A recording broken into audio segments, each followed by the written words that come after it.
There's a brig that's sailing down and we gotta kill that brig, but we'll come back to you with a business opportunity. We just gotta make sure these other guys screw off. Thank you. Reaper Emissaries are inherently and characteristically evil. All they do is sail around and sink every ship in sight for their own profit because they can't be bothered to actually face the likes of Flameheart themselves. Or at least so their reputation goes. Of course, I'm not gonna sit here pretending that people who choose to sail under the PvP Emissary don't religiously engage in PvP, with the obvious and detrimental exception of the runner's bones. But I do feel like we have a bit of a PR problem at our hands here. I know this is gonna be hard to believe to some of you guys, but not every crew of Reaper Emissaries is made of toxic pirates. However, I know that my word alone isn't good enough. As much as I try to give you guys some insight into the average day of a Reaper Emissary during our last tale, I know that some of you still aren't convinced. So for today's voyage, me and my crew decided to sail under the Reapers once again, except with one big difference. We are not going to attack any other ship unless provoked. If somebody just wants to sail right past us and be on their merry way, then so be it. But that does create a few problems for us. If the PvP Emissary does not engage in PvP, then how do they make money? I mean, it's not like we can just roll up to some random ship and convince them to give us all their stuff without even the slightest hint of threatening intent.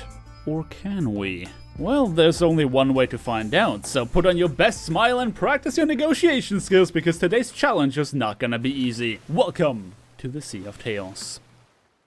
Now, for all of you who have watched the previous videos, you already know about our starting routine of loading up the ship and assigning roles to everybody. For this voyage, considering we're sailing on a brigantine, I'd finally be granted the pleasure of not only manning the cannons, but also boarding other ships if necessary. But of course, I didn't forget the goal we set out to achieve. When we spotted a lonely sloop on an island, just like the last time we were in that situation, we wouldn't simply shoot on sight. As a matter of fact, we decided to go the extra mile. We found out that our sloop fella was currently on a voyage, and to make sure he doesn't sink, we scooped out the water that began gathering in the ship thanks to the rain. Now obviously, there was a reason we stopped by. As much as we weren't intending to sink him, we definitely wanted some of his cannonballs. Brandon already told him about how this is going down, but just to make sure he knows we don't mean any harm to him, I insisted to double check.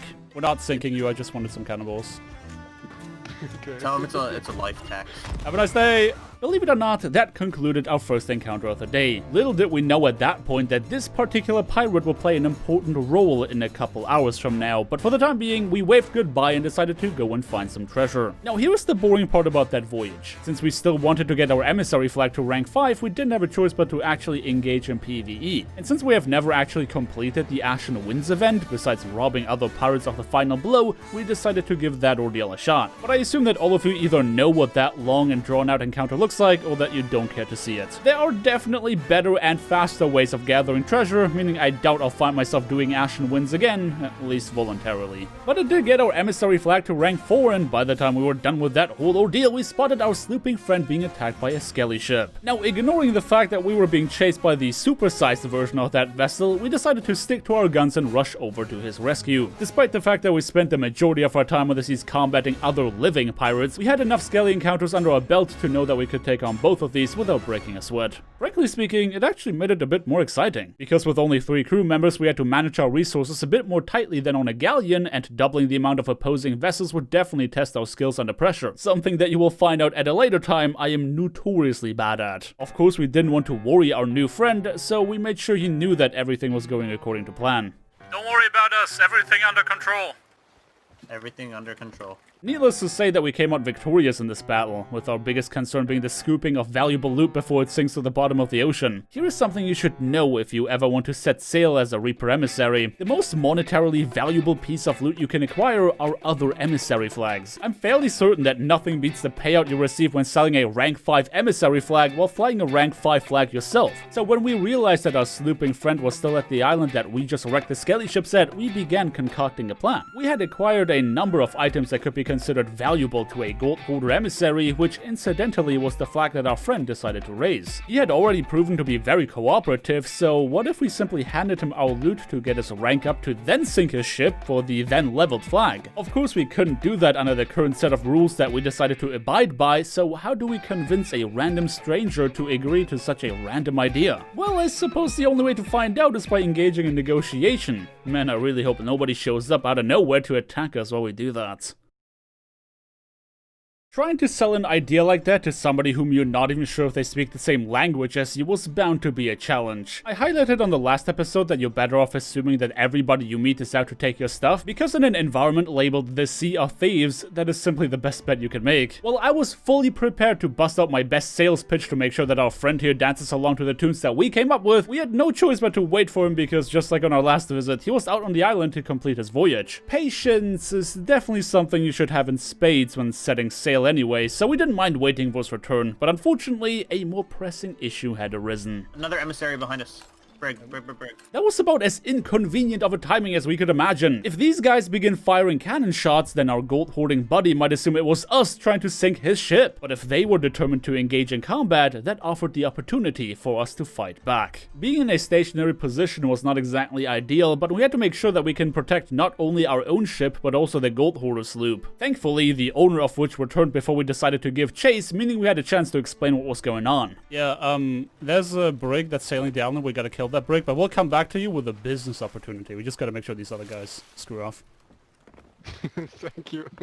Luckily, that brigantine attacking us ended up working in our favor. We established ourselves as the good guys while also being able to finally engage in combat with another crew, something we were definitely itching to do during this voyage. And I have to say that this definitely ranks more on the weird spectrum of naval battles that I was a part of. Naturally, exchanging cannon shots isn't anything to write home about, and I'm happy to announce that our captain's naval maneuvers have improved ever so slightly from his usual just chase them down LOL approach. And as much as we were a wee bit rusty when it came to our PvP skills from this session alone, we still successfully sunk their ship in no time at all. Just that the weird part about this was that at some point they stopped trying to save their vessel in favor of trying to escape on a rowboat. Mind you, they didn't have any kind of loot on it, so that begs the question of why? Anyway, that wasn't a problem that an Eye of Reach could not take care of, and without even getting close to their escape pod, we had successfully massacred each and every one of them. But just when we thought that we could finally make our plan become reality... our guy's sailing away. Let's just chase him. I'm using a sloop or a brig.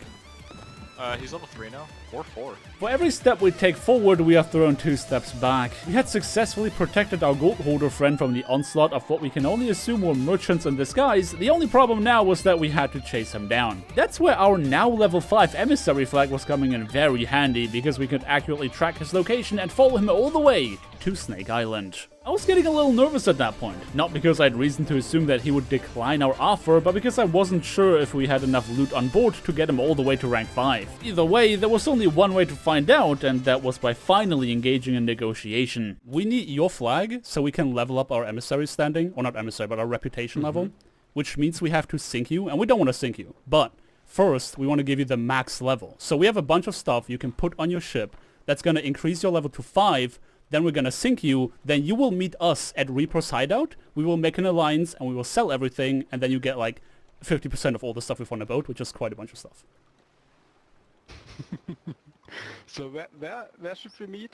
I suppose this was an offer he couldn't turn down. I'm not sure if he was under the impression that we would do to him what we did to that brigantine, or if he just figured that it was a very monetarily viable decision, or if he's just as crazy as us and simply did it for content's sake. Either way, we had a deal, and as such, the loading of goods onto his vessel began. With all that commotion taking place, the second member of his crew finally woke up just in time to reap the rewards of his captain's sheer luck. Of course, we could have told them to simply scuttle their ship, but we figured that sinking them via means of a cannon barrage was a bit more of an honorable death to a noble vessel. What we didn't consider was the fact that we had to pick all the items we gave them back out of the water, which was annoying. But hey, I'm willing to go the distance to make this meme happen, even if it means that the brigantine we sunk had every opportunity in the world to catch us off guard again. Except they were better at hitting islands with their ship than they were at hitting us with their guns. Knowing that the sailing skills were subpar at best and not wanting to leave our friends waiting for too long, we decided to just sail away since it's not like they'd have anything we could steal off of them anyway. And that's it. We waited at Reaper's hideout and just like we promised, formed an alliance with them so they can get a cut off of our PvE acquired loot. So how do you feel about that one, YouTube comment section? We went an entire session without attacking anyone that didn't attack us first, and even went the extra mile to protect somebody before engaging in a mutually beneficial transaction. Our two friends over here will get their share of 200,000 gold pieces for doing nothing more than allowing us to sink them. Which begs the question, what is the most altruistic thing you have done in Sea of Thieves? What about we share some stories in the comment section below? But that's gonna be it for our tale here today. I hope you enjoyed this one, and if you did, do let me know by dropping me a like on your way out. Consider subscribing if you want to see more, and I hope to see you again in 2 weeks for another episode of the Sea of Tales. Or maybe even next week for some Overwatch if you're into that. Anyway, I hope you guys have a day filled with riches on the sea, and until next time, peace.